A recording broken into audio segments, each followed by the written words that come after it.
honorable members present, the officials from the Department of Community Safety and Liaison in our today's debate. Honorable members, let's start. We are delayed by almost 15 minutes right now.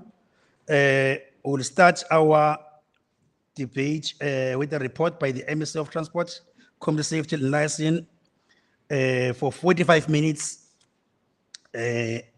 Honorable S.E. Hlomoga to come on stage.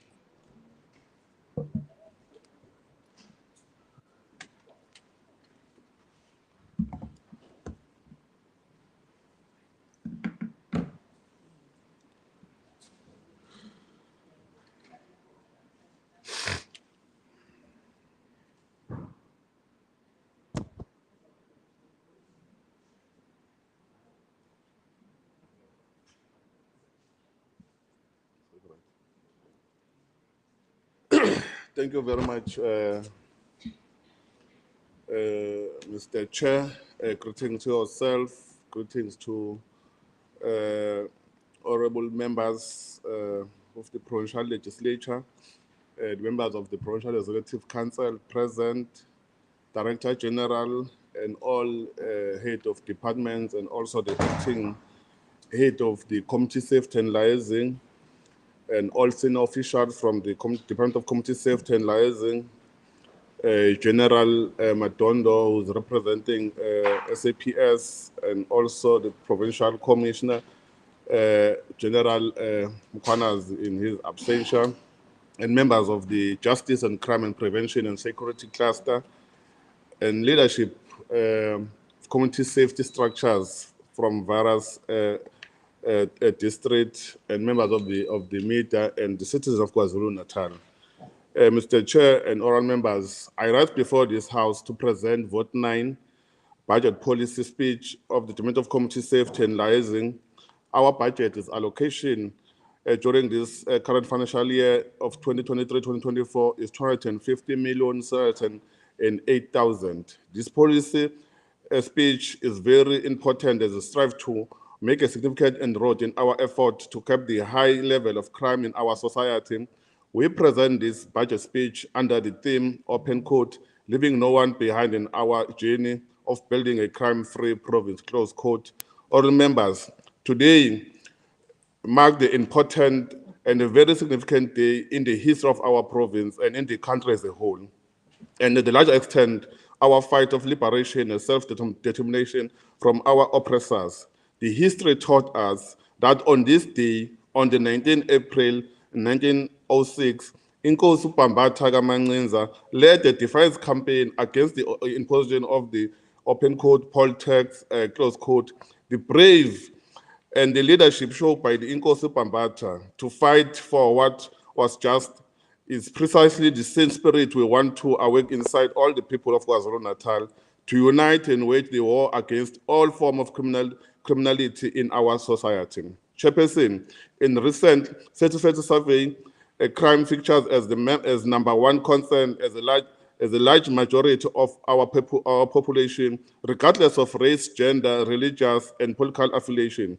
During a state of the province addressed by the Honorable Premier Dube Ncube, mentioned crime as number one enemy of our people of KwaZulu-Natal and also for this current administration. To this end, we understand the mountain task we are faced with. We have a responsibility of creating a safe living condition for all the people of KwaZulu-Natal. We must take a decisive action and heighten our endeavor to make a significant dent against the rising level crime in our society. Centrally to our resolve to address the level of crime in the province, a resolution taken by the previously holder of the Provincial Executive Council and the African National Congress manifestos and Provincial Growth and Development Strategy and National Development Plan of 2030. The department's budget is aligned to priority number 6 of the medium-term strategy framework, which is social cohesion and safe communities, with the emphasis of building a united and a cohesive society. A significant portion of the budget allocations toward a safety promotion activities, such as communities in dialogue program, mainly in address where there is instability in the province, safety against crime programs, attending an issue of gender-based violence and feminism. And furthermore, Chairperson, attention is given to promoting policy relations with communities and support community safety structures such as community safety forums, community police forums in communities, as well as monitoring and evaluation of the functionality of police station, monitoring of South African police services, specialized unit, and looking into the service delivery complaint received against the ACPS. Chairperson, it's important that we give the success during the term of the sixth administration. The department successfully implemented the 48 community in dialogue program. The conflicts that were resolved include family against family, village against village, tax industry related, traditional leadership, conflict, farming community conflict, hostel, just to mention the few, Chair. The program we have successfully addressed conflict in areas like Umlazi Hostel, Guamash Hostel, Shushuwe, Nongome, Tumsinga, Newcastle, Ladysmith, Richmond, and other areas. Through the Inter-Provincial Peace Initiative, peace and stability in Gauteng Hostel was restored. Chairperson, it is important to indicate that from 2019 until December 2022, more than 60 vehicles were recovered with an assistance of the trained cross-border voluntary at the Coast Bay border post between Mangozi and Mozambique. Madam Chair, following the recommendation made by the department, the Mangozi police station was renovated to a better and suitable address. Okay, now can continue. Okay. Honorable members, we have seen remarkable improvement in all police stations in Umzinyathi following the Serious Domestic Violence Act workshop facilitated by the department. Through our intervention as a department, all police stations have officially appointed the DVA coordinators to oversee the handling of the domestic violence cases. Mr. Speaker, through the department complaint management policy, the following categories of complaints were successfully dealt with: policy negligence, lack of feedback given to complaints, poor investigation, poor control and management of SAP 13, and poor handling of gender-based violence cases.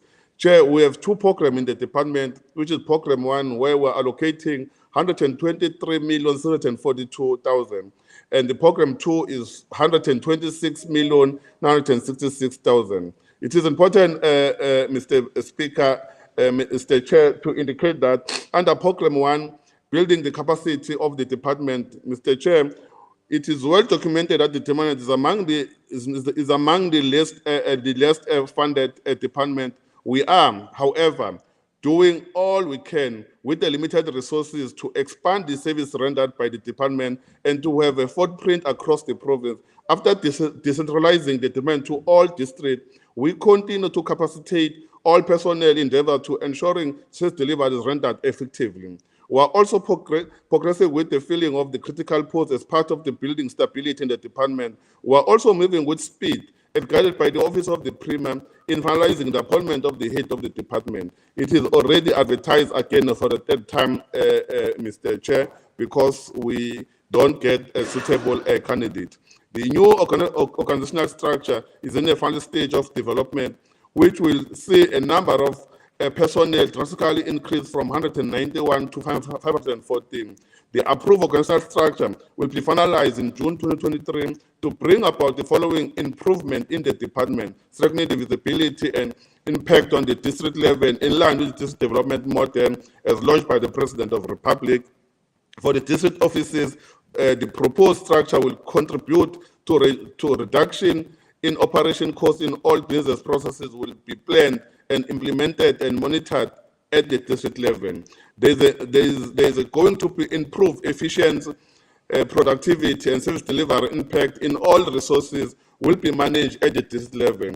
While the process of a new organizational structure is being finalized, workload analysis exercise is currently being conducted to identify critical sections in the domain that require urgent intervention in terms of allocation additional human resources. This will help This will help determine the urgent human resource need in terms of the quality and the quantity in accordance with the goals and strategies of the department and improve efficiency. The department has accommodated 24 interns who will be with the department for the next 2 years. The internship program aims to provide experiential learning to recruited graduate targeting youth and further capacitate them with their relevant skills. It is important also to give the technological advance to improve business processes. Honorable Chair, I'm pleased to report that the migration from the physical information technology infrastructure to cloud computing has helped the department immensely to deliver more flexibility and reliability, increasing performance and efficiency while cutting IT costs. The digital signature system has been introduced to improve the high-speed document process and better security from fraudulent in transaction. This will make it easy to track the status of documents when the system is fully functional. Mr. Chair and honorable members, a recommendable progress has been made in introducing the electronic complaint management system, which will be introduced in July 2023. The system will make it easy for civilians to lodge complaint relating to SAP's service delivery through app that can be downloaded on the smart phone. Audit matters, Chairperson, the department continue to maintain the unqualified audit opinion. However, we are still committed to obtain a clean audit report. That can only be achieved if we speed up the ratification of the findings and ensure that the matters raised by the Auditor General receive urgent attention. I have spoken to the management and the staff at large about the matter and expressed my concern regarding the issues raised by the Auditor General to be resolved urgently. I must say that I'm optimistic that we are not far off from obtaining the clean audit, because looking at the findings by the Auditor General, it is not something we cannot rectify in the department if we apply our mind in the correct way.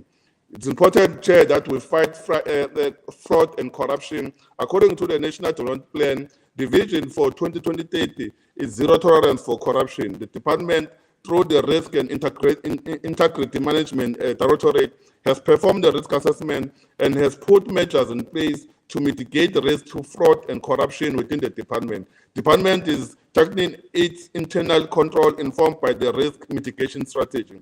The department has an ethics management strategy in place and has continued to conduct fraud and corruption awareness campaign in various districts and institutionalize and enhance ethical behavior in a working environment. The department has been working with the other departments, such as the Office of the Premier, to investigate allegations of corruption within the department. The opportunities that were created for young people and vulnerable groups, the women constitute 59% of the total establishment in all employment level in the department, while the youth employees constitute 36% of the total staff establishment.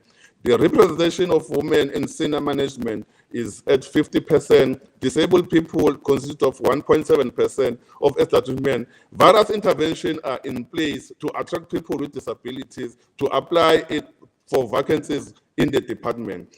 80 internship opportunities were created in the past 4 years at the aim to give graduates a more needed experience that would help them to compete in the job market while creating a pool of sustainable qualified candidates that the department can recruit from the future. 25 more opportunities have been advertised and the new interns will be commenced in the 1st of July 2023. 29 students, mainly from the FET College, were offered opportunity for the work integrated learning to help them to gain experience that is required by their respective institution for them to graduate. Voluntary Social Crime Prevention Program, Mr. Speaker. This program is part of the intervention by the department to reinforce the work of the police in their quest to eradicate crime in our communities. During the past 4 years, Mr. Chair, the program afforded employment opportunities to 5,142 young people and 1,279 are currently serving actively across all districts in the province. Mr. Chair, it is important that we report that 64 of the social crime prevention volunteers are placed in various police stations, assisting the law enforcement with the victim empowerment in case of the GBV, and 80 volunteers are actively involved in the fight against the crime of stock theft. Chairperson, they are unemployed young people recruited from communities to assist the crime detection and preventing and working closely with the law enforcement. In Mkanyagut, Chairperson, in Mkanyagut district, for example, along the Coast Bay borderline, we placed 37 social crime prevention volunteers who are dealing with the cross-border crime. During this current financial year, we are going to recruit 13 volunteers to reach our target of 50. Between the period of 2019 to 2022, the volunteers assisted with the recovery of more than 60 stolen vehicles. These vehicles are stopped before even crossing the border, and that is how we committed this is how committed these young people are. They are leading from the front in defending the vulnerable communities under Umkanyagut Chairperson. We are proud ourselves as a department by the fact that some of the volunteers who joined the program, some with only a matric certificate, others with tertiary qualification, have now sorted greener pastures elsewhere. Some within the JCPS cluster, some are my special guests here that are part of this budget policy speech. I want to just to mention a few. Mistiko from eThekwini Metro, who is a former volunteer, who is now a member of ACPS in Marine Hill. There is Miss also Umkwena from Amajuba, who is now a member of a public order police in Potchefstroom, which shows that they were capacitating our volunteers who are also assisting young people who are graduate and even those who don't have tertiary certificates. Miss Mdleche from Mkanyagut is now a member also of ACPS, and Miss Zulu from eThekwini Metro have joined a program with grade 12, but now have a certificate, is a qualified nurse because they have been assisted by the program itself, by this government led by the ANC. Ms. Mboyasa from Ilembe is also currently studying towards a diploma in public management at Umfolozi at FET. We are making sure that we assist our young people to at least graduate from where they started, and then they also be independent. Mr. Speaker, as part of contributing to the job creation, the department will appoint 37 youth as a general workers on the 24-month contract. They will receive a stipend of 4.5 per month. Their duties will vary from rendering cleaning services and all our offices, and do other duties that will be allocated by the management. On the graduate development program, Mr. Chair, it is important that to report that in the previous financial year, we recruited 15 law graduates. These graduates were currently attached in 7 private law firms, and 8 were also allocated in the Office of the State Attorney. And Mr. Chairperson, we are happy to report that all the 15 law graduates are currently registered with the Law Society. We set a trend for the attaining of the objective of the program. We are anticipating that in the next year, at the end of the in-service training within the program, they will be confirmed as qualified attorneys. Mr. Chairperson, in addition to a law graduate, the department is also recruited 10 researchers with the aim of providing them with the work experience. This placement affords the graduate the opportunity to achieve the professional accreditation and or experience they need, while this department benefit by building an additional pool of expertise available in professionalism in the field of contributing to its work. Under Program 2, Mr. Chair, to give an overview of crime, we must refuse to have our province being proclaimed as a murder and a rape capital of South Africa. We are going to do that if we work together with all stakeholders and also the people of this province. We are alarmed that at the statistics after some of the police stations took a lead in the second and the third quarter crime statistics announced by the Minister of Police, Honorable Cele, in 2022-23 financial year. Unfortunately, Chairperson, we continue to make headlines in the 20 of the human slaughters. This barbaric behavior need to come to end. We are going to work very hard to ensure that we fight crime within this province. There has been a steady increase in the last 5 years, despite the dip during the hard lockdown in April and May 2020. Umlazi and places like Inanda, Watabega, and Wamashu recorded 320 rape cases and were the 5th province in total. The latest figure of 6,406 matters is 33% increase on the previous period, when the matter figure in the province was approximately 4,800 matters per annum. Matter has increased has increased year on year in KwaZulu-Natal over the 5-year period. The present figure in the highest matter figure in the last 10 years. Mr. Chairperson, analysis conducted by the South African Police Services indicate that matter occur mainly over the weekends. In the main ones, with alcohol and drugs continue to play a major role in the casual factors of this incident.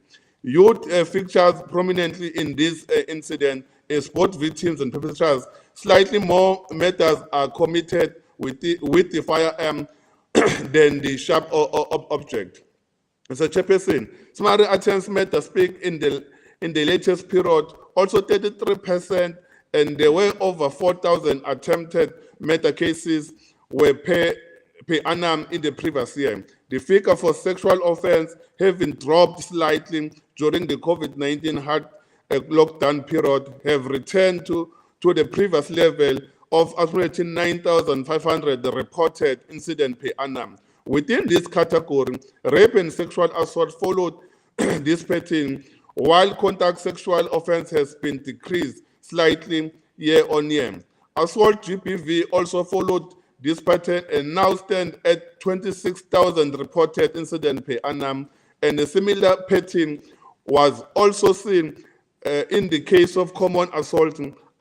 Aggravated robbery having decreased slightly during the COVID-19 lockdown period has risen in the recent period, standing over 23,000 cases per annum. Within this category, car hijacking followed a similar pattern, while house robbery as business robbery have been steadily increased. Truck hijacking and robbery of cash in transit has also been on rise. Common robbery is also returning to a previous level of having dropped during the COVID-19 period. Property crime has also have been on the steady decline over the past 5 years period, with a further decrease of 5.3% in the last quarter crime statistics. Burglary of business premises are increasing, while residential burglaries are steady decreased. The theft of motor vehicles has been on the decline over the last few years. Stock theft is declining slightly year on year, and fraud, and however, it's on the increase. The total number of crime detected because of the policy action in the period of slowed has been previous year. This three contributing the highest number of crime are and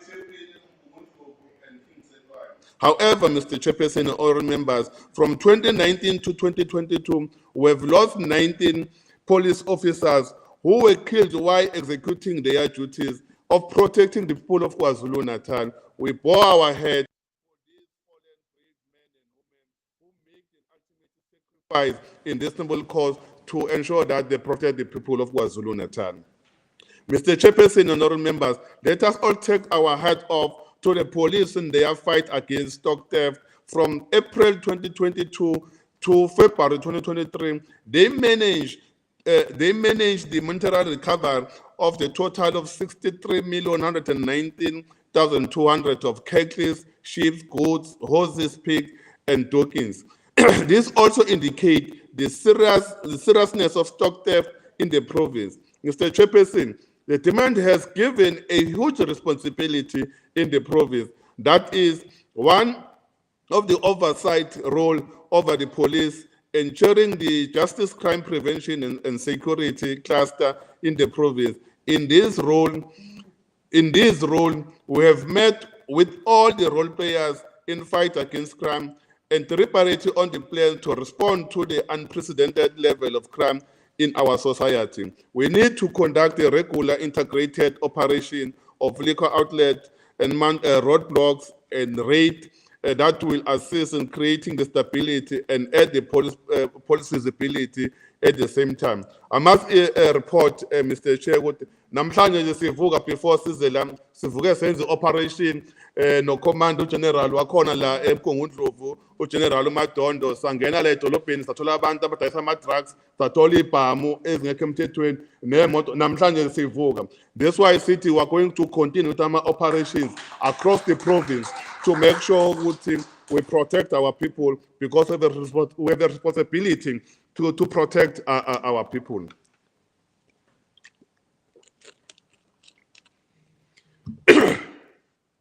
Mr. Chairperson, to fight against gender-based violence, it is important that we indicate that in the state of the state president, Mr. Ramaphosa, has in his past declared gender-based violence and enforcement as a second pandemic in this country has come to the term.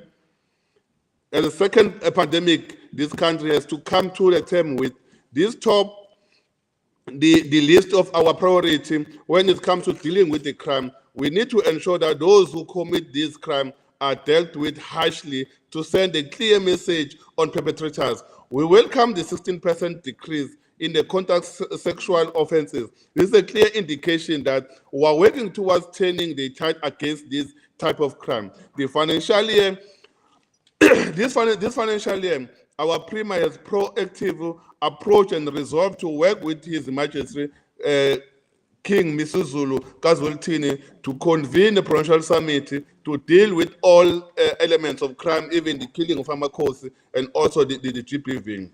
Mr. Chairperson, the President will therefore convene this summit during the November Safety Month, and we want to applaud all the crime fighting initiatives undertaken by the monarchy, and we are pleased to continue working closely with the Provincial House of Traditional Leaders and COISEN to raise awareness and importance of protecting our women, children, and elderly and vulnerable groups with our society. Mr. Chairperson, one of the contributing factors of the rise of GPV cases is exposing and also the use of alcohol within our youth.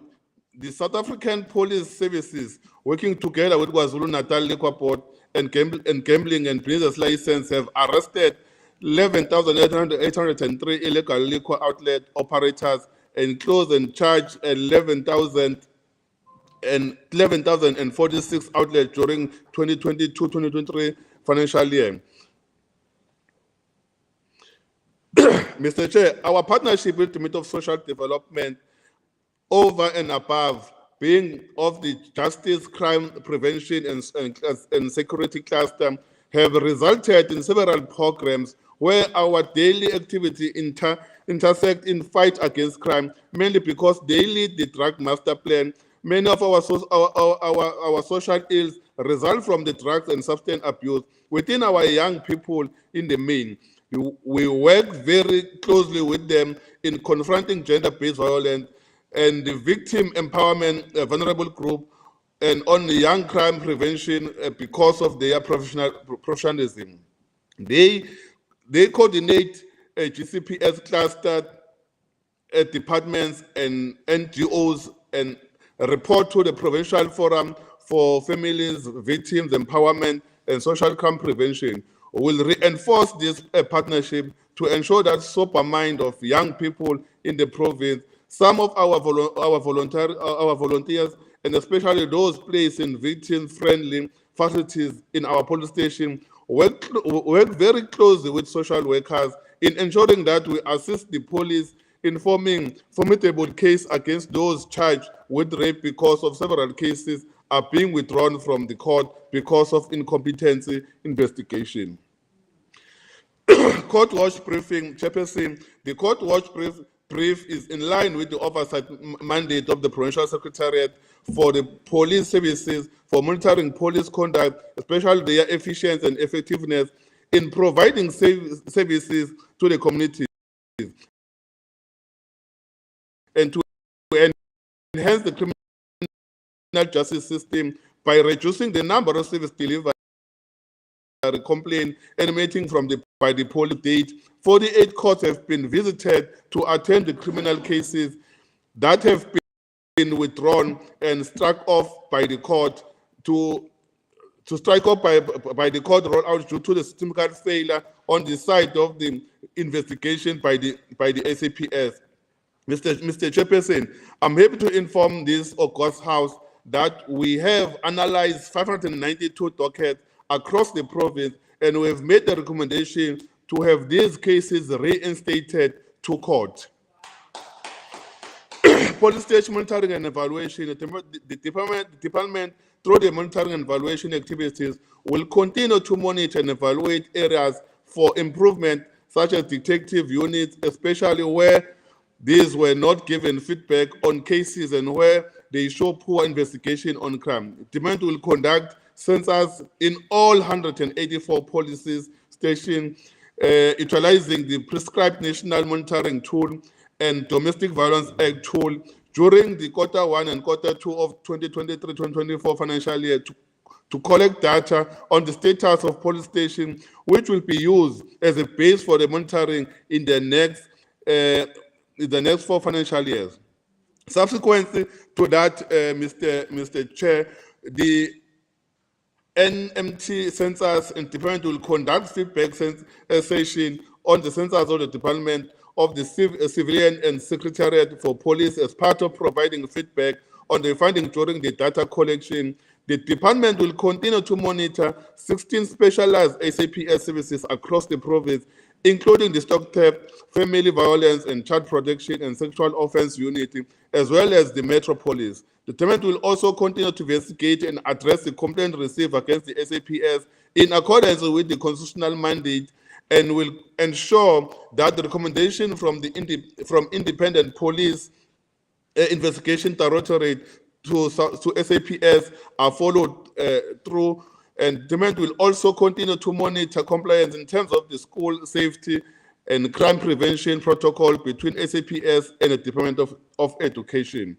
Assessment and capacitation of community safety structures. The department, as part of improving police relations with communities, will continue to support municipalities in establishment of safety structures through the Memorandum of Understanding within the Department of Cooperative Governance and International Affairs. To ensure the effectiveness of community safety structures, the department will assess the functionality of the 33 Community Safety Forum and the 184 Community Police Forum, which are CPF, and the CPFs and CPF, the CSF and the CPFs are assessed at the district level. This is determined by the number of CSF established during the financial year, the number of police stations targeted for CPF functionality assessment. The demand assists the non-functional structure by means of capacity building through the induction and skill development of members of such structures. Mr. Chairperson, the demand indicated that during the establishment of community safety structures, they are usually new recruits. The demand is also responsible for building the capacity through the training, workshop, and induction. As such, capacity building for these structures include the ongoing induction facilitated by the department and ongoing skills development, which are usually outsourced.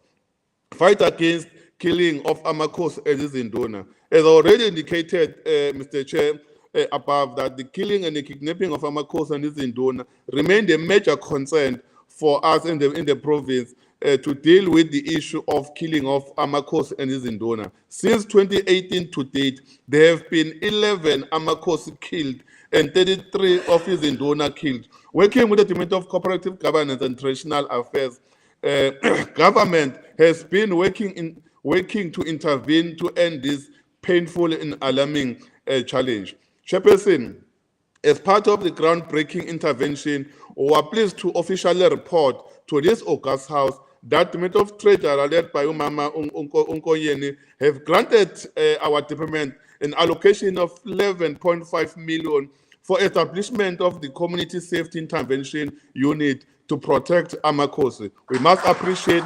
that allocation by the Minister of Treasury. This unit will be used as a pilot project to measure appropriate security measures for traditional leaders who have legitimate threats against their level and facilitate, and thus granting them a freedom to execute their duties without any fear, knowing their security is granted.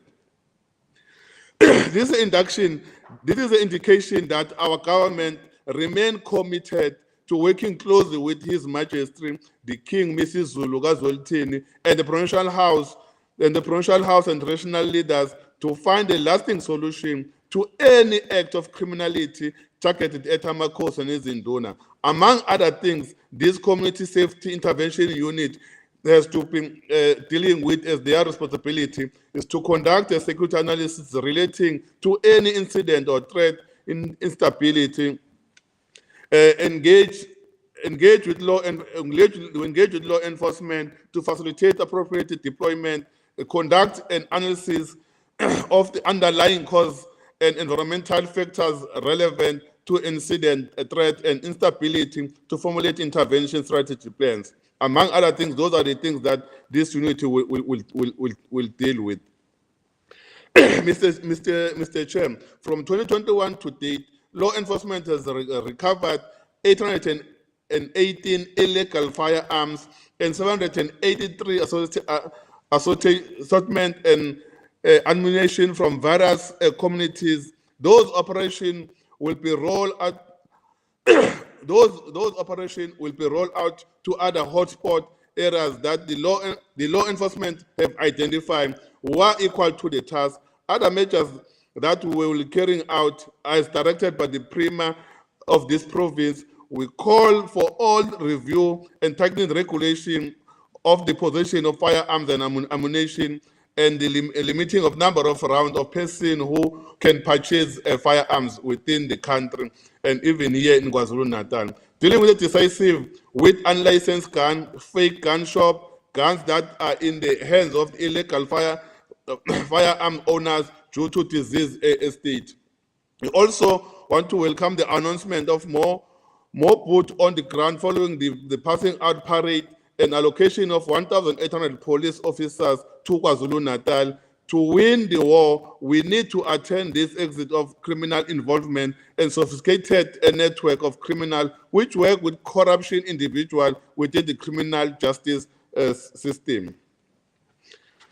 Proactive peace and stability campaign towards 2024 election. Chairperson, the Department of Community Safety and Liaison is entrusted with the huge responsibility of ensuring that our journey towards the much anticipated of 2024 general election is without any incident of intimidation or any other form of criminality that may infringe on any individual or a member affiliated to any political party. We have had a multi-party political intervention committee to ensure that the political landscape realize political tolerance and unity and stability before, during, and after the next general election.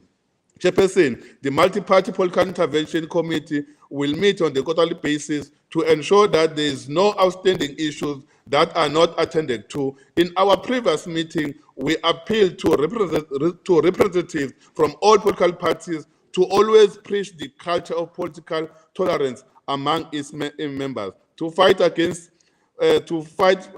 crime fight intervention program, Mr. Chairperson, crime eradication and creating safer community remain our apex priority of this administration. Our Honorable Premier of this province, Honorable Dube Ncube, declared crime as a top priority for provincial government. To this end, the resolution was adopted by the Provincial Executive Council to convene and organize serious crime fighting izimbizo under the theme uhulumeni uya kubantu. Kule weekend nje bekade uhulumeni imbizo ikhona ila West la ePinetown. Abantu bajabule bona uhulumeni sithatha ukuthi yiziphi ezinto esingazenza ukuze silwe ne crime kwaZulu Natal. Lapha kandengezi koyi Sunday nge-16 April. Ingakho sisho ukuthi asisebenzi kuphela during the week, nama weekend siyasebenza ngoba siyisebenzi zabantu ngokubambisana singenza iKwaZulu Natal ibe safe. Fighting cross-border crime has remained a major concern of our provincial and national government for over the last decade. Imango, the police station has been upgraded following the recommendation made by the Department of Community Safety and Liaison. Their upgrade improved the station capacity to a better equipped to deal with the challenges of cross-border crime. Earlier this year, we witnessed the challenges that we face, number of activists that have been gunned down, and the police are working close to deal with all those who are doing that. Chairperson, Community in Dialogue program. The Communities in Dialogue program remained the vehicle for bringing about the social cohesion in many concerns of the province. In the previous financial year, the finalized the series of engagement that brought about the unity, coexistence, and peace between Mavuso and Dlamini Tribal Authority and Mtumbane, Pongolo, and Zulian District. Those two had been a long hate since the far back 1983 due to the tribal and the land demarcation dispute. Moreover, conflict between the Simelane and Dlamini tribal authorities has been resolved through the Community in Dialogue program. It's important, oral members, to issue an illegal mining and community beneficiary at Botsbeck mine in Tumbane has now been resolved through the CIDP initiative. In conclusion, Chairperson, let me take this opportunity, Chair, to thank the Honorable Premier, Honorable Dube Ncube, and the governing party, the African National Congress, the ANC, Ingola, Sondo, Umbutho Wabantu, for affording me this opportunity to serve the people of KwaZulu Natal with diligence. I also want to thank the management of the Department of Community Safety and the staff at large for unwavering support and willingness to work towards improving the life of our people in KwaZulu Natal. Let me also thank the oral members of the Community Safety and Liaison Portfolio Committee, led by the Chairperson, Honorable H.A. Chiliza, who has been supporting me during this time, given a task by the Premier of KwaZulu Natal, and the guidance that they have been provided to me, because there is no MEC who can do everything. But working with the portfolio committees, working with the people of this province, we will make sure that we have a safe province. We also want to thank the provincial commissioner of South Africa Police Service, General Unhlanhla Mkhwanazi, and his management and all the general. That's why there's General Makhoba here and the staff in general for their hard work and dedication to crime prevention and uploading the law always and marvel to watch. I truly believe, Mr. Chairperson, that the police are equally to the task to crime detection and prevent thereof. Let us continue to work together to reclaim our street from the criminals and grow crime-free province. I also want to thank my family who have been allowing me to be away at home to do the work of the people.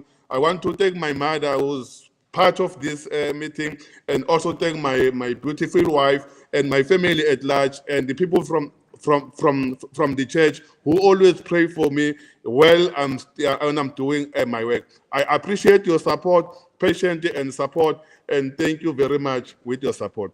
Thank you.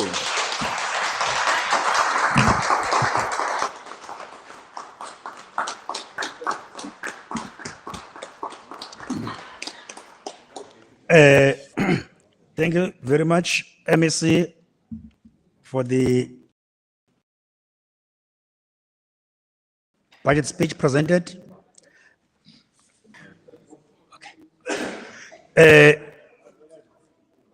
Honorable members, let me also welcome those honorable members who came after I've started because of the issues on the roads, and also welcome the HOD for common safety, and also the representative from SAPS, Colonel Makoba.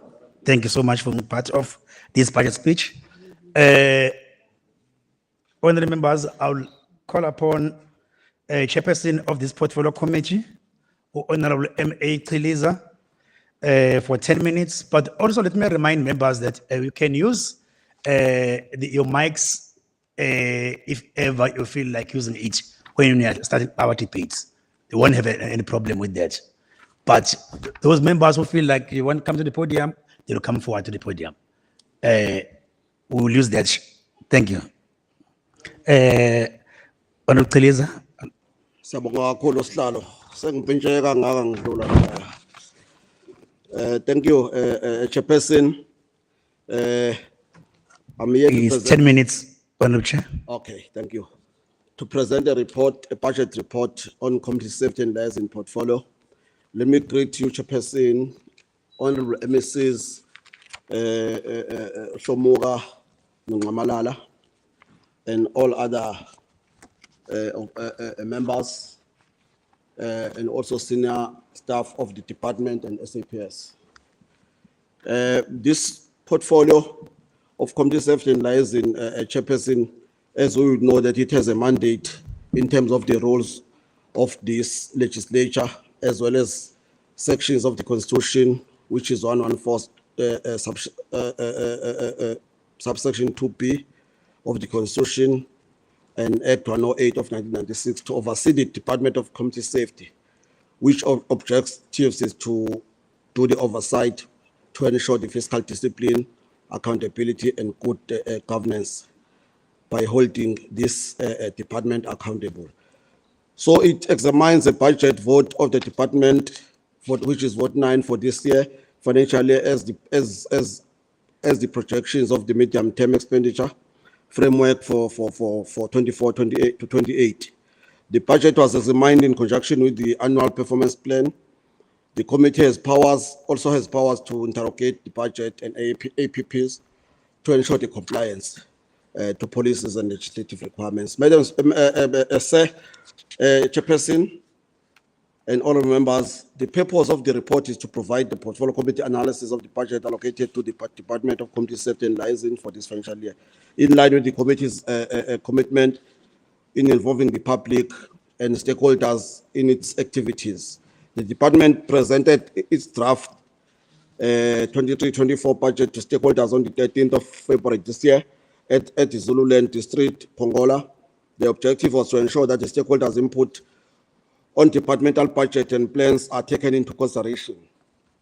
The committee met to consider the department's final 2023-24 budget and APP on the 30th of March this year.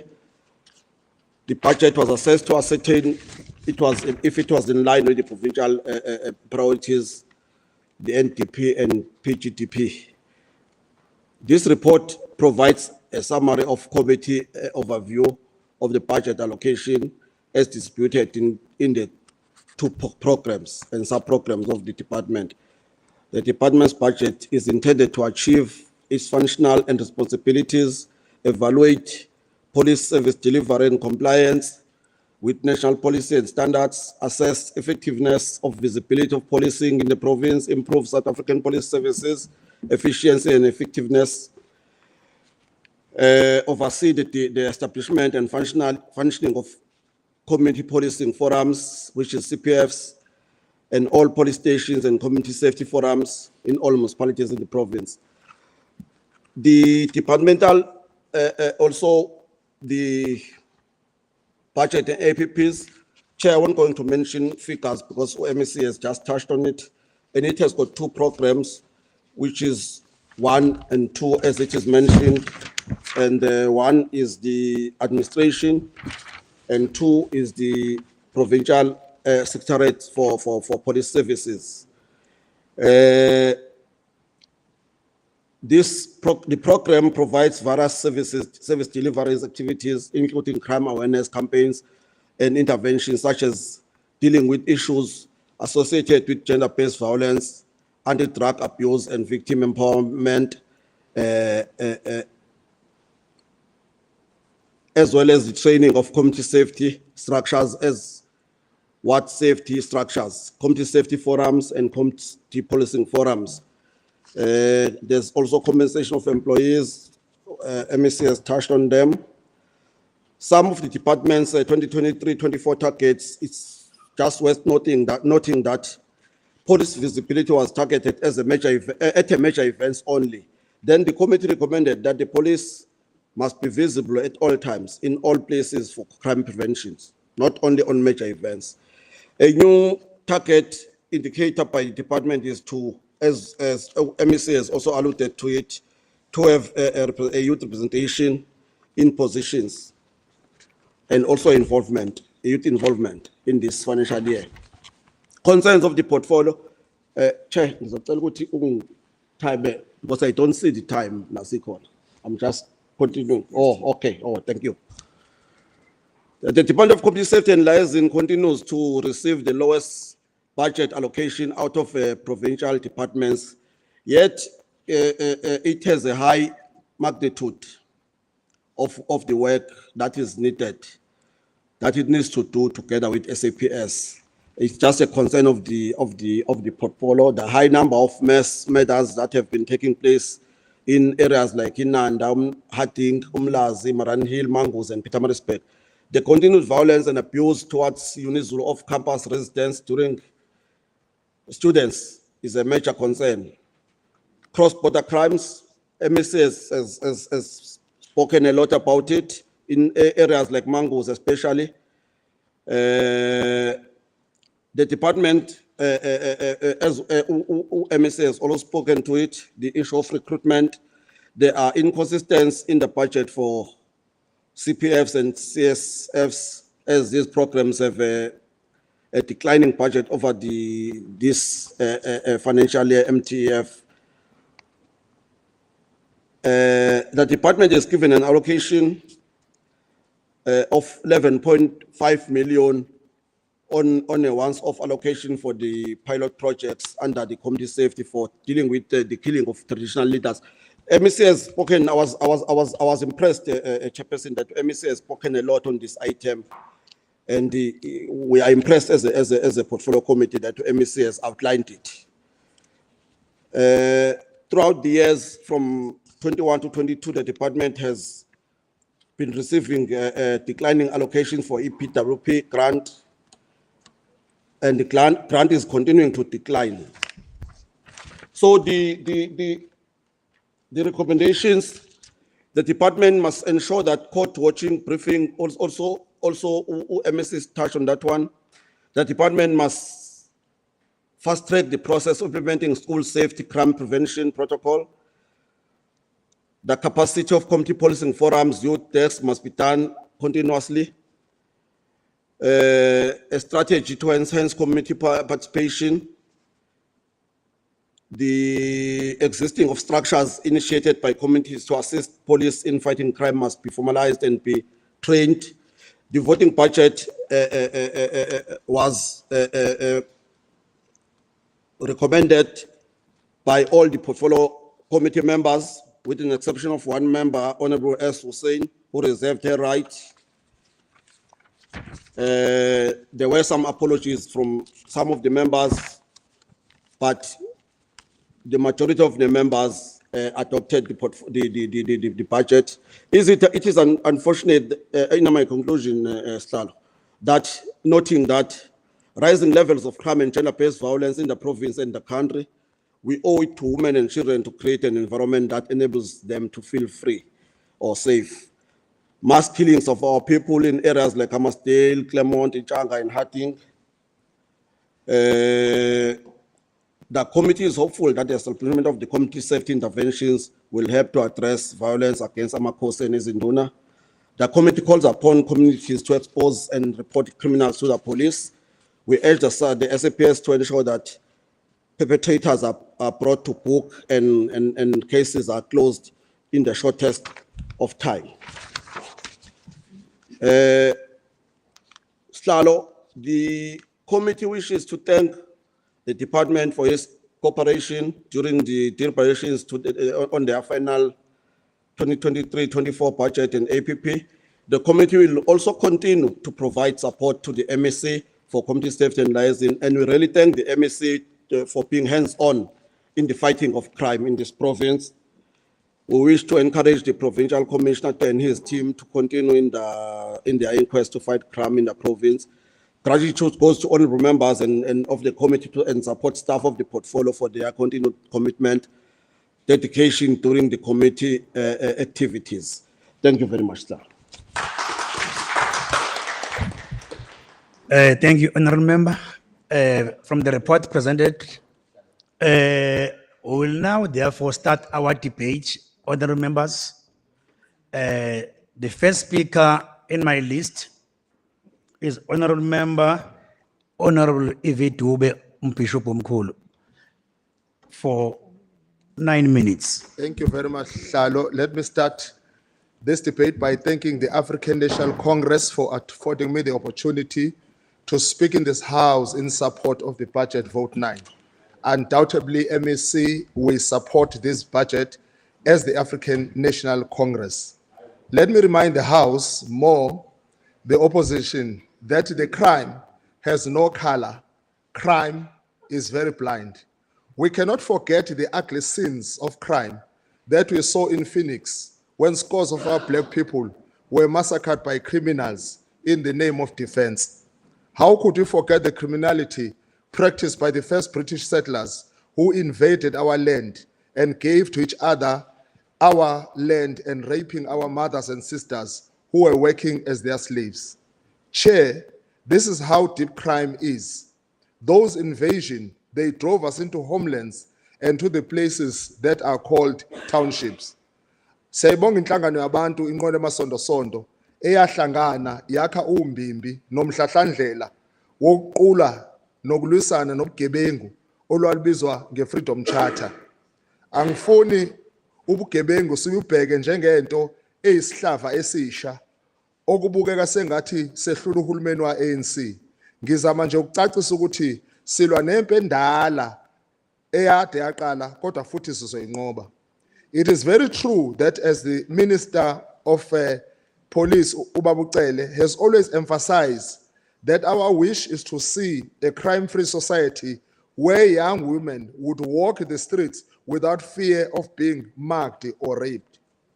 The budget presented today clearly tells us that we have a mammoth task as a department to make sure that we fight the crime and we bring our province particularly to a crime-free zone.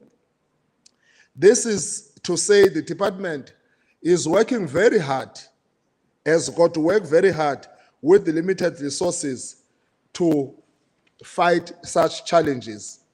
Angifuni ukuthi ngikuphinde kaningi MEC njengoba ushilo ukuthi KwaZulu-Natal, unfortunately, we have seen the increase in murder, hijacking, house robberies, and business robberies. And all these things, we are saying them as the African National Congress, as we notice them. We are saying these things and we're highlighting these things because we know that we are also capable of fighting the crime that have also indicated that was started in 1652. Ngikusho lokho ngoba kuyekubaleka ukuthi sikubalule ukuthi opposition njalo mayifika isha amagemfe ngobugebengwana nje obuncane bubonayo ikhohlwe ukuthi ubugebengu boqalwa ubandlululo la bethatha khona abantu bemnyama bebavalela njengegqila umuntu ke mawumvaleleke mase ezophuma aphume ngobudlobongela. Kodwa ke thina njengo-African National Congress siyaqiniseka ukuthi sizolwisana nobugebengu nodlame.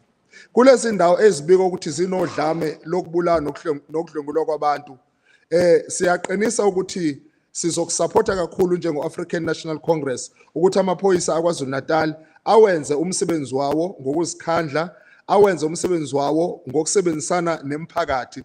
Enye into ke futhi engiyincoma kakhulu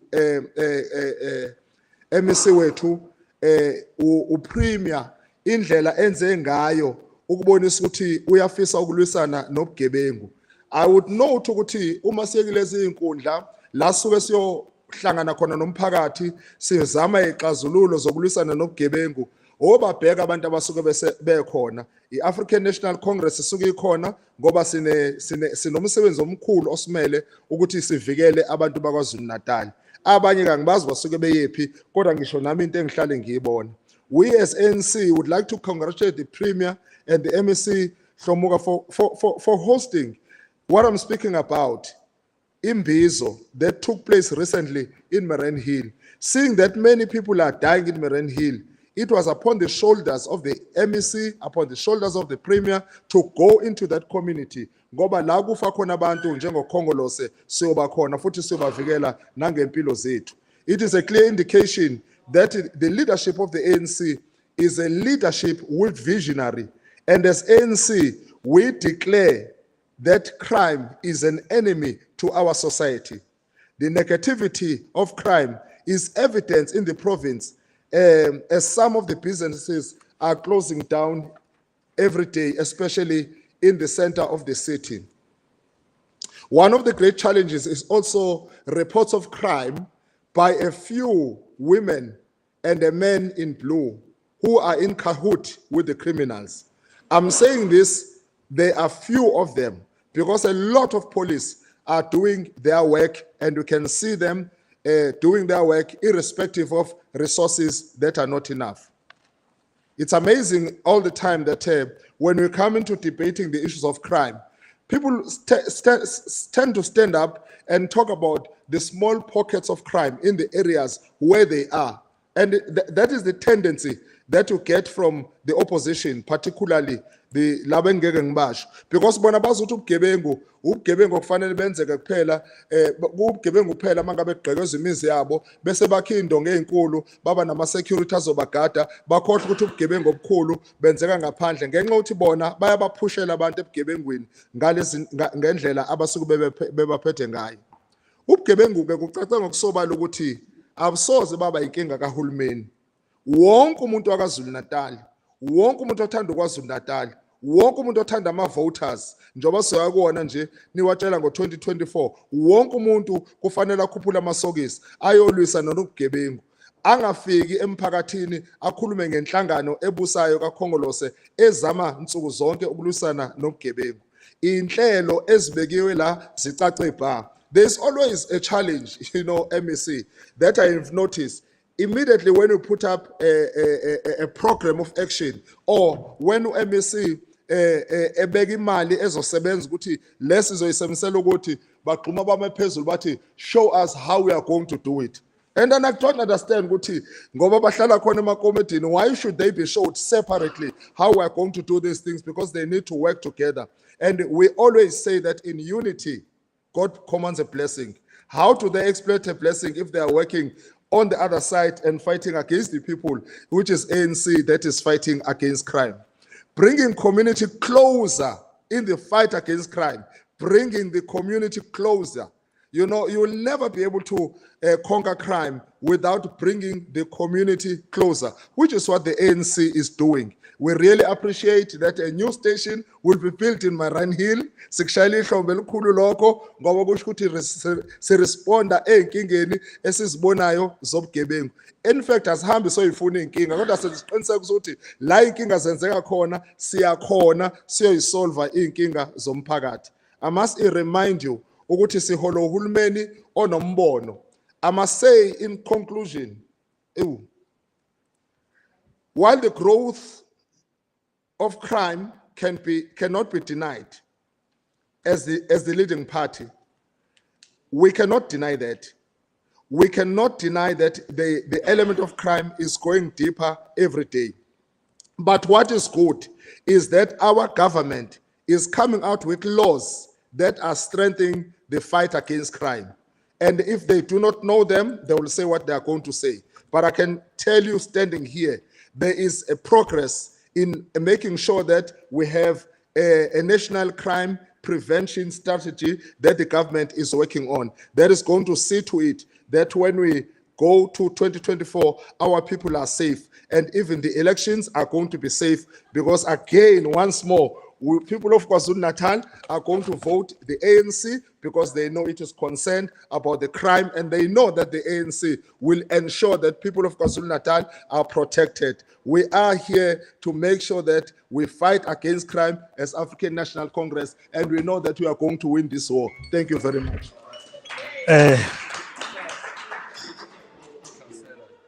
Thank you so much, Honorable Member Nzwagele.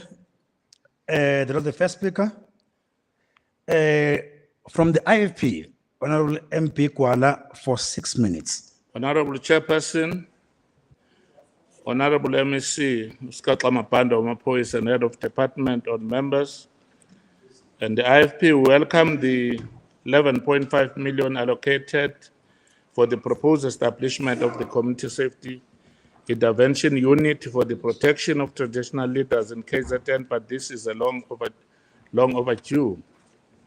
It has been stated that this is a pilot project for 3 to 6 months, but nothing has been said about how the 11.5 million will be spent, what will happen after 6 months of this project with regard to the protection of Amakosi. There are multiple cases involving the murder of Amakosi, which we have been waiting for years to be resolved. As since 2018 to date, there have been 11 Amakosi killed and 33 of his Induna killed as well.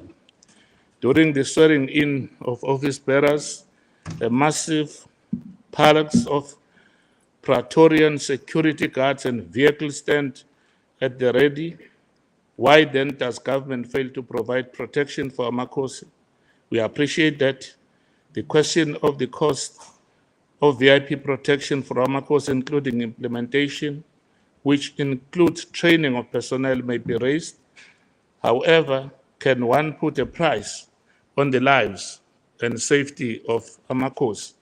The killing of Amakosi and his Induna is not the police matter only, but it also involves relatives, criminals, traditional leadership, structures, and the government of the day, which is failing to coordinate plans to stop this carnage of killing of Amakosi and his Induna. It is the fact that there are moles in the government who are not honest by revealing sources who provided information about the killing. This reminds me of yesterday's debate. I would like to set a record straight on the issue of the payment of Induna as elaborated by Honorable V.F. Hlabisa, leader of the official opposition. I am the senior member of the legislature who has been here for many years. I will never allow myself and the people outside to be hoodwinked by Johnny-come-latelys in ANC politicians who are peddling lies about the issue of Izinduna. Therefore, it is wholly deplorable that the ANC is hell-bent in peddling lies on this matter. I can confirm that through the IFP's late Nkosi, Nyanga Kazipheli Ngubane, who was the first person to raise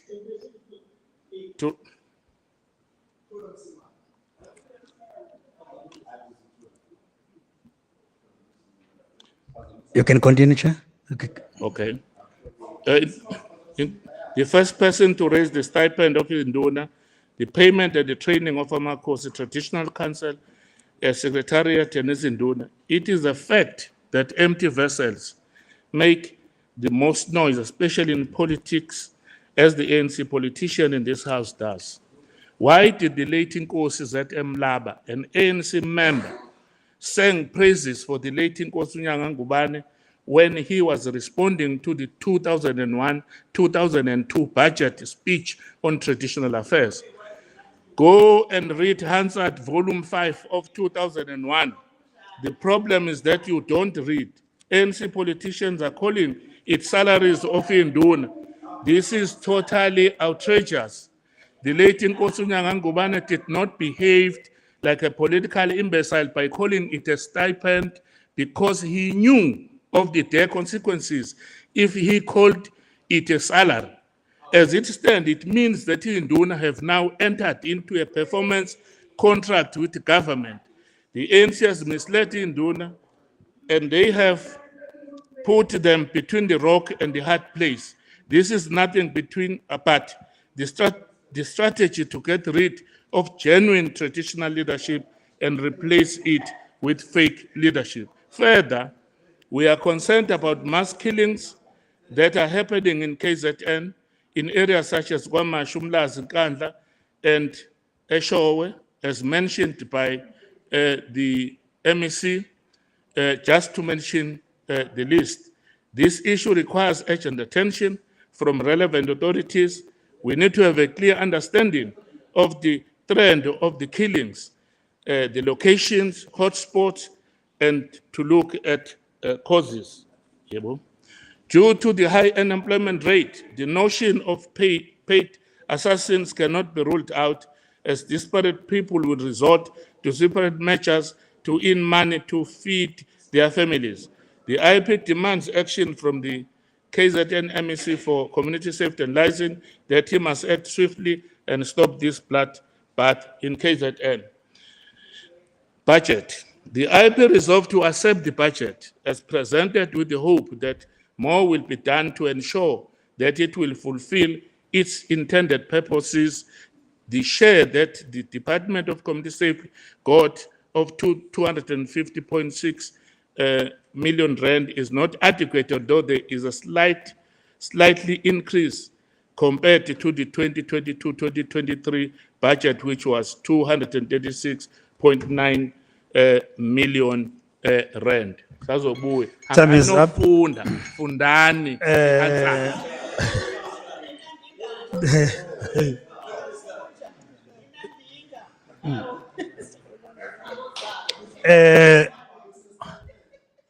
Our next speaker from the Democratic Alliance, Honorable S. Hussein, for 8 minutes.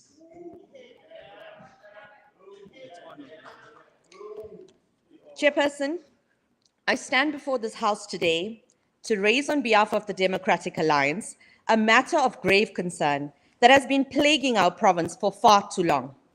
And no matter how much we raise the issues of crime in our province, there appears to be no political will whatsoever from the governing party to make any significant progress. Let me illustrate further. In any organization in the world, its progress is determined by the outcomes expected. The sole responsibility of the Department of Community Safety is to invest its resources they have to conduct effective oversight of SAPS in KZN, with the ultimate aim of reducing crime and making our province a safer place to live in. But have they delivered on this objective? The main function of this department, when you look at its performance indicators, is to produce 322 reports. And this is what we get for 250 million rand a year. Essentially, we will be paying 700,000 on each report, and no one has had sight of any of these reports. So all this department has done in the last 10 years is the same lame, boring strategy of providing crime reports. Instead, they should be focusing on reducing crime, because that is what the public want to see. This is not a Department of Community Safety. This is a Department of Reports and Mbizos. Almost every category of crime has increased substantially. Murder is on the increase, with almost 20 people being murdered in this province every single day. The Marignyul area, for example, was in the news recently, when 19 people were butchered to death. And what did this government do? They organized another useless Mbizo and handed over 2 park homes. Even the Minister of Police has acknowledged the seriousness of the situation here in KZN. This is why he described our province as the go-to place to shop for hired killers. We breed them here in this province by the dozens. Women are not safe anymore in this province, and by the time we finish this debate, another 25 women are more likely to be raped somewhere in this province, and a further 31 people are more likely to be sexually assaulted. Criminals know that our police are weak, and this is why people take the law into their own hands and do as they please.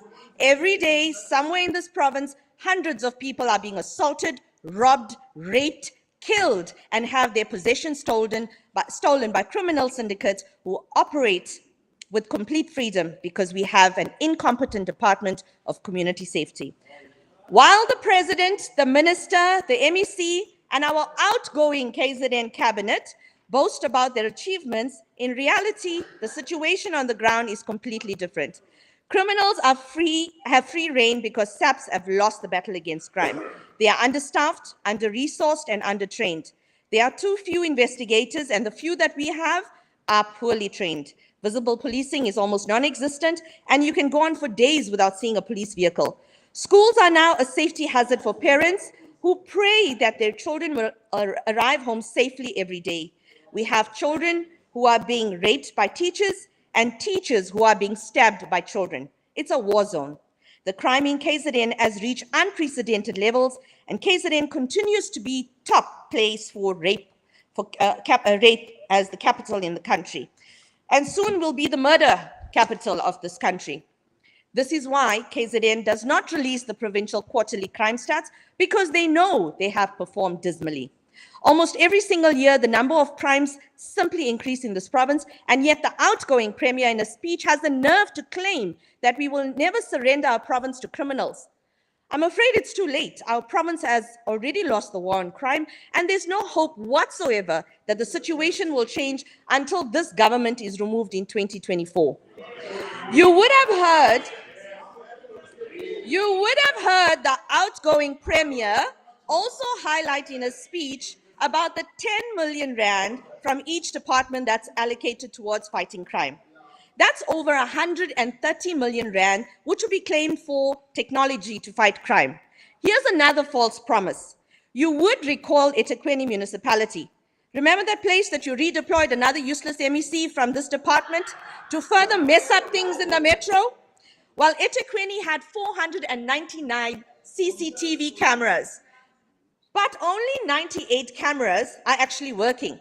So if they couldn't get the basics right on the infrastructure that's already set up, what do you think the ANC is going to do with over 130 million rand that is not properly planned for?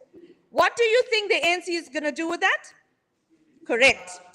This money is saved for the 2024 election campaign, for more imbizos and more handouts, and not for crime fighting.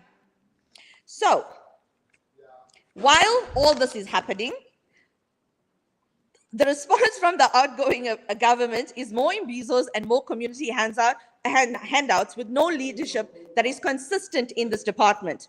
We have less than 18,000 officers in this province, with almost every station operating with a shortage of staff. Police work under pathetic conditions.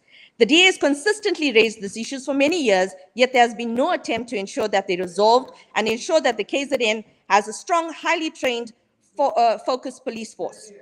Chairperson, on every occasion and every opportunity I've had, I've highlighted real-life cases of people in our province to illustrate by example how the efforts are yielding no results. When I raise this issue, I do so with the hope that this will cause the department to change their strategies. Just this week, I received a report from a young woman in Phoenix whose 3 children were being sexually molested by a close family member. It has been more than a month since she has reported the matter to the Sexual Offences Unit at the Phoenix Police Station. She even provided them with a 5-year-old's child's soiled underwear, but they refused to take in the evidence. For more than a month now, there's been absolutely no progress made, and the perpetrator has not been arrested. The mother is now homeless, and she's afraid to take her children back home, and she's begging the police to literally help her, but they have no care in the world. But this is not an abnormal situation in KZN. This is the lived experiences of women and children in this province. So how has the 2 billion rand over the last 10 years contributed to this level of service for the people of this province to receive from SAPs? And the Premier's plan in the meantime, to install panic buttons. For what purpose? It is an absolute absurd thing that I've ever heard in my life. Police stations don't even have functioning telephone lines, and SAPs don't even have enough officers to respond. How about fixing that? If the police cannot react when you go to their door, do you really think they're going to react to a panic button? The only ones that should be panicking is the ANC, because your time is coming. The people of this province have had enough of your fake promises. That is why you keep losing by-elections after by-elections. The writing is on the wall. We are all pushing the button. So best you start panicking. Thank you.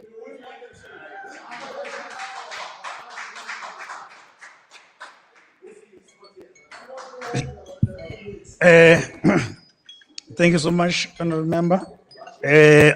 Our next speaker from the EFF is Honorable M.W. Twala for 6 minutes.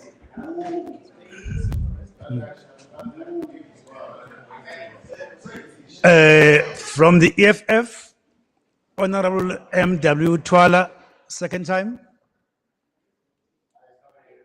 For the third time, from the EFF, Honorable M.W. Twala. We are moving. From the NFP, let's call upon Honorable C.M. Shinga for 2 minutes.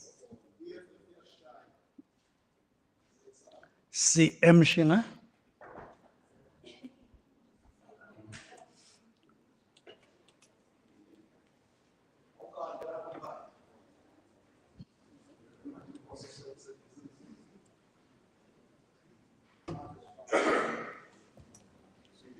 I'm busy.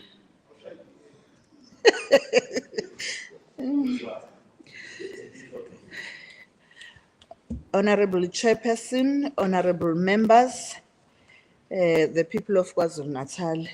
Community Safety and Liaison received the smallest portion of provincial budget at 0.2% with a budget of 250.6 million. The department is underfunded despite the province having the highest crime rate, indicating the need for more police officers and police stations. The department need to be more effective in combating organized and sophisticated crimes. More resources are required to accomplish this. Honorable Chair, the Department's Social Sector EPWP incentive grant allocation significantly declined from 7.891 million in 2020-2021 to 4.161 in 2021-2022 due to the incentive nature of the grant in this 2023-2024 budget. The grant received only 3.8 million, and out of the 1,300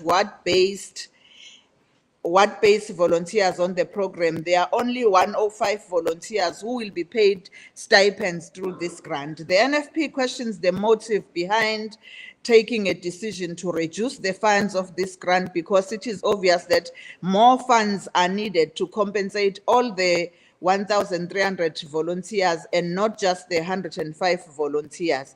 The NFP is pleased to note that there was an increase to the department's budget by 2.374 million over the MTF for the carry through of the 3% cost of living wage adjustment. However, we are disappointed that the equitable share budget cuts led to a negative growth in 2024-2025 due to the once-off funding allocated as well as conditional grant only allocated. The NFP calls for additional provision for the outer years. The time is out, Honorable Member. Thank you, Chair.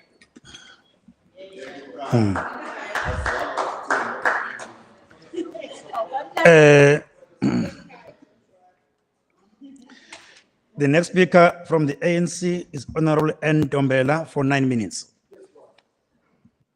Thank you, Honorable Chair, honorable members, MUCs present. You know, what is all Kuruma Kalafan pendule is enough what I think I must deal with this. When Honorable Hussein was speaking here, one thing you must understand that engagement with our community might be useless to you. but not to those communities which are affected by the brand of crime on a daily basis. The Community Safety Volunteer Program, the building and capacitating of CPFs might be useless to you, but not to those communities affected by crime. Intervention measures of additional resources deployed to fight crime, including additional vehicles deployed in the province, additional police from the recent recruits in the province, might be useless to some of us because we've got private security in our own homes and within our own vicinity. But to those local communities, they mean an impact.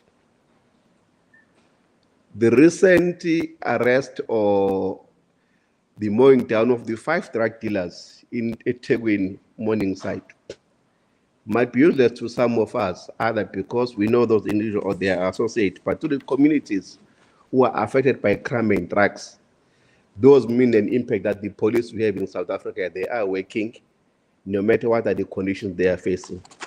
We thought Chair Sigrid has a few issues as we start this debate, though one was debating from the issue one wanted to raise. Let me join other members, Chair, kwamthwala ukubonga leli thuba lokuba ingxengele inkulumo mpikiswano yosabelo mali somnyango wezokuphepha nokuxhumana komphakathi. It is true, as the MEC has said himself, that the last released crime statistics are not painting a nice picture about our province. That in the last 3 months of the last year, many people have been murdered in the province, many of them by firearms. The murder rates have reached the level of proportion beyond our contemplation. These are the realities we can't run away from. That all conduct crimes in most areas, in crimes in which the victims are the targets of violence, has risen in the last quarter. That your murder top stations right now have reached that level in the province that were within that category. Amongst your top 6, you will find your KZN townships, your Inanda, your Places Leya, your Kwamashu, Maranhil, Mpumalanga, and Umlazi. And in all of these areas and instances, the majority of the dockets that have been opened, they relate to murder, and most of them in this province.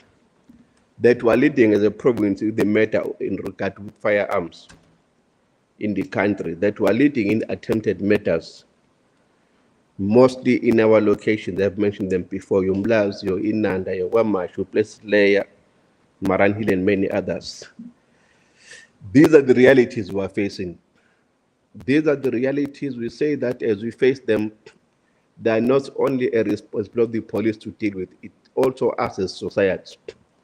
What role are we playing? Because some of the crimes we're speaking of, the rapes, they happen within our own communities. They happen within our own families. Some of the cases of murder we're speaking of are femicides. People killing people within their own family, within their households. Those are the crimes which are sometimes beyond the control of the police. They speak to the societal behavior, they speak of the societal challenges, which we must come up as politicians. How are we dealing with those societal challenges? Because at the end of the day, there is very much impacts policing can do in dealing with those crimes. They require us as society to take up ownership of the challenges we are facing and us coming up with solutions to such. Where peculiar crimes indeed in this province, more defined in this province more than in other provinces, we have a construction mafia that is now almost institutionalized in the building industry. And they're not a secret organization, buyers, they were demanding 30% upfront payment on any project, not because they want to do work, but they want cash payout, not to disrupt some projects. These are the issues sometimes police can still do more in those matters, because and bakwenza lokhu ubusende emini obala uma benza lemkhuba lokhu and befuna benza lemgilungane abayigilayo. Honorable Chair, ngokuzala ngidabuke mangangena eDasenhoek. The area where the drug task force are our daily bread now within the corridor of Maranhil, Dengezi, Desai, Nosande, and Auckland areas, within the inner west precinct. In a space of 5 days, at some point, more than 10 people were killed in 2 incidents.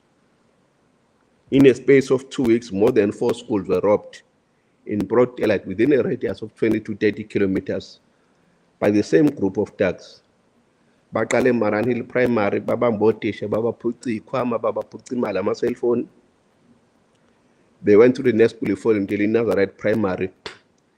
Within a space of 2 weeks, in Nazareth Primary, Maran Hill Primary, in Insuzwakazi Primary, Tuchayo Primary, all those teachers, Baba Junkundi esikoleni befundisa ingane. This is a reality sometimes ebhekana nothisha bethu. This is a reality which you can't define as normal in a normal society. But we must congratulate amaphoyisa omsebenzi ngoba abanye babo bagila mkhuba baboshwa. In particular, the arrest of some of the police officers who are alleged to be involved in these crimes, especially Kwandengezi, of the drug trafficking and these criminal activities happening around that area. That has turned around the situation within our province. We still have unfinished business, MEC Kamhlabi Alingana. Ukulinyazwa nokubulawa babuJuda Mthethwa nobaba uTembe abebephambili ophikweni lokulwa nobugebengu ukutshela inselele esisabhekene nayo in that area. Kuthi if singabakhuphula amasokisi ethu senza abantu bale mphakathi balahle ithemba kuloko esibizothenga ingalo yomthetho. Notwithstanding all of the above, it is proper for us to acknowledge good work done by some within law enforcement agents.